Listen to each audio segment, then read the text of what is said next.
All right, we literally upgraded the setup, everybody. Look at this mic. All right, settle down, everybody. So, you want to know the hard truth about the FHA loan. It sounds all fine and dandy until you get into the numbers a little bit. One of you guys in the comments, you DM'd me, and what did you do from there?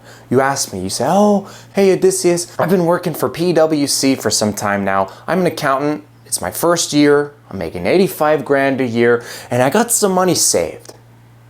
With the FHA loan, I could put 3.5% down and I could buy $1 million, $1.2 million home. Wow, 50 grand and the home's all mine, right? Well, if this was 100 years ago, it would have been 50 blueberries. But let me tell you exactly why you don't want to do that, okay? FHA loans. This is kind of a double-edged sword, and I'll tell you why. Because let's say you want $1 million home. Oh, by the way, thank you to the person that reached out and we did this financial breakdown with. I'm using you as an example. I'm gonna just call you Aiden. Aiden Lee. It's not his actual name. I wouldn't recommend looking it up. Aiden reached out and he wanted to understand, can I actually afford the home that I want? So we did this, and as we go through, I think you'll kind of interpret what our findings were on your own. So let's say we have $1 million home, and let's say we want to just put 3.5% down. That's what FHA requires. That's what I'll do. On $1 million home, what is that? That's about $35,000 down. $35,000. That's not bad, right? And if this guy's making 85 grand a year, he could easily save this within the year, right? Wrong. Okay. Listen, it's not so bad. Let me just explain. Okay, his annual salary is 85 grand. His monthly salary, that comes out to just over $7,083.33 every single month before tax. So this is his gross income. Gross income. This is before any expenses, before any taxes, before his Social Security, before his health insurance, any of that. So he's making 7 grand, right? Now, how much does this home actually cost? Well, let's say you're putting the $35,000 down, you have a loan for $965,000. That's how much you have left to pay. Standard right now, maybe a little bit better than the standard, but for the sake of simplicity, we'll say 6% is our annual interest rate that we're paying, and it's for 30 years fixed rate. So 30-year loan, standard. Fixed rate means your interest rate at 6% is not going to go up and is not going to go down if interest rates increase or decrease or whatever. You're fixed at that rate for 30 years. That's what you want. That's what you want to negotiate. It's the standard mortgage. Now, for all of this, you can expect to pay for a $1 million home $5,785.66. Now, that's not bad. Especially because if he's making 7 grand, he could afford this home, right? Right? Wrong. Listen, if you're in your 20s and you're in your 30s, even 40s, even 50s, do you really, this is where you have to ask yourself, do you really want to be house poor when you are at these ages? I know some homebodies. I know some people that are like, yeah, man, I could live at home all day. I don't have to leave the house. I'm a vampire. I don't like to see people. Okay, if that's your lifestyle, if that's the way you want to live, then power to you, bro. Go for it. But just be aware that almost 82% of your entire paycheck is going towards your home. So yes, you can live in this big, beautiful $1 million home, but you're probably going to be eating bread and ramen every single night until you get a promotion. So, 81% of your paycheck is going to that. Well, I don't like that. Let's decide a more sustainable number. So there's something called the rule of 28, the 28% rule. Well, what is the 28% rule? This is saying that your gross income, so all the income you make before any deductions, before anything we were just talking about, is $7,000. So 28% of your gross income can be dedicated towards your mortgage, your home payments.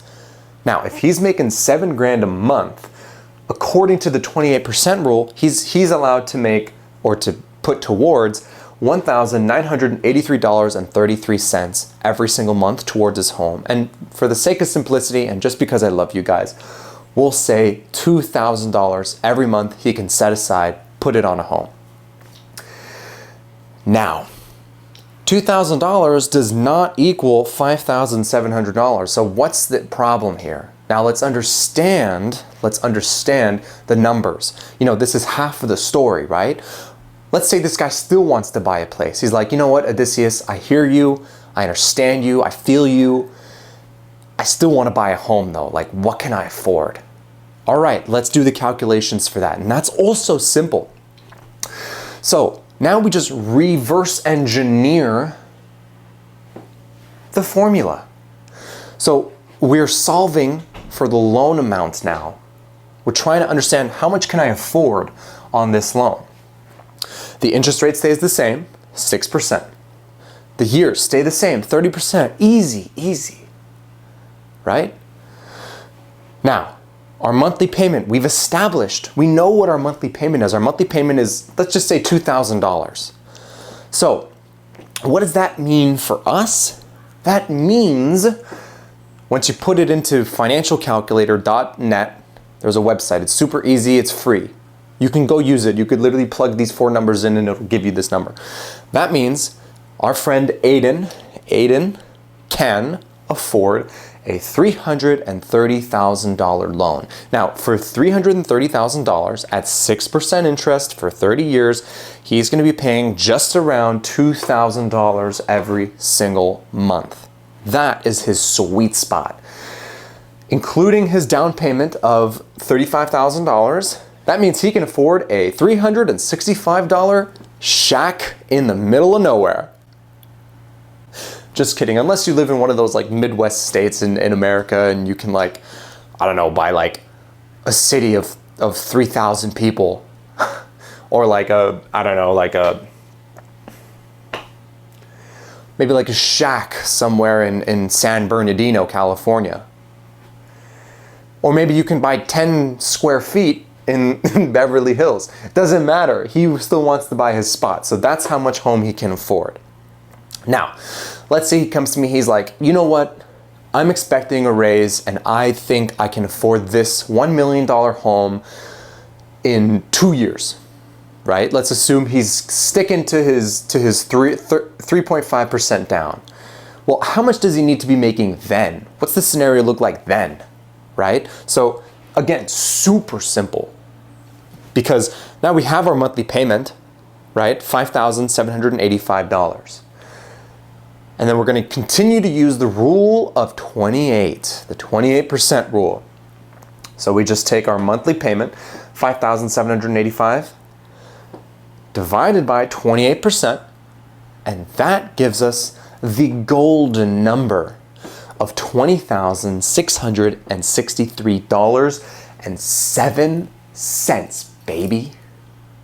All in all, that means he needs to be making $240,000 a year to sustainably afford this $1 million home.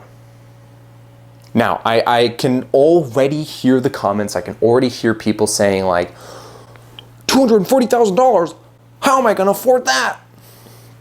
Okay, I understand. Listen, what if he wants to put 20% down? Right? He wants to put 20% down. That means he's putting $200,000 in for an $800,000 loan. That means his monthly payments are going to be $4,796 every single month. And this, when you do the rule of 28, comes out to $17,000, just over $17,000 every single month. And you still might be saying, $17,000 every single month? Okay, I understand. But if you see the pattern that's going on here, the more you save for your down payments, the less you have to pay every single month. That's not rocket science. That's, in fact, quite simple. And if anything, Most of you could have told me that before I even said that, but we know this, we know this. So if that's the case, what's really holding you back from acquiring your dream home? What is it? What is it? What is it? Is it maybe the fact that you're Klarna-ing of $5 Starbucks coffee? Regardless, this is the conclusion that Aiden and I came to. Now, all in all, we did decide that a home for him may not be the best choice for him right now. I did tell him to come back to me when he has more money saved and when he can really pin down what does he want? What is he looking for? You know, the American dream saying, I want to own a home one day. It's an amazing dream, but you have to understand, a home is just a financial liability. People say a home is an asset, and it is once you sell. But for the entirety of the property that you're living there, it is just a financial liability. You're not seeing a dime until the day you sell this house. So you have to be very intentional. What do I want? Why do I want it? Make your why very clear, and then saving is going to become so much easier. Finding the right place is going to feel so much more right to you. Do things with intentionality, and I promise you, you will see the results you want to see.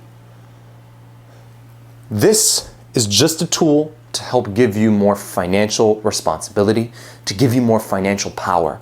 My role, exactly like what I did with Aiden, is just to walk you through the finances, walk you through the process, help you understand and empower you to make the right financial decision. Because the last thing you want is for someone to make you sign the dotted line and literally make you suffer. You don't want to suffer, I promise you. I promise you.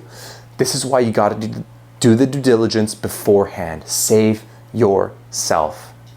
Okay, cool. So if you personally found this insightful and you wanted to work through this with me, you're welcome to reach out. I can't get to everyone, but I'm happy to help as much as I can. I hope you can get some value from this. And honestly, when your time comes for looking at a home yourself, just plug in the number. Literally just do it yourself. Boom. It's right here. The formula is literally right here. Just input the numbers all on your own, whatever you want, and there's a million calculators online. And then boom, you'll understand. So thank you guys. My name is Odysseus, and this is my channel.